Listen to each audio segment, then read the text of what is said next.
Menangis hati kami, Pak. Saman tahu di grup itu apa, Pak? Pernyataan dari Kejaksaan Agung bahwa mereka menemukan grup WA yang judul grupnya adalah orang-orang senang. Naudzubillah min syarri dzalik, Pak. Tersangka kasus Pertamina disebut bikin grup WA orang-orang senang. Jaksa Agung kurang ajar. Sejumlah tersangka kasus dugaan korupsi Pertamina diduga menggunakan grup WA orang-orang senang. Hal itu sempat disinggung dalam rapat dengar pendapat RDP antara Komisi 6 DPR RI dan PT Pertamina.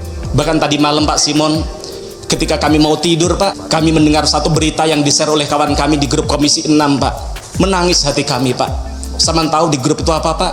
Pernyataan dari Kejaksaan Agung bahwa mereka menemukan grup WA yang judul grupnya adalah orang-orang senang.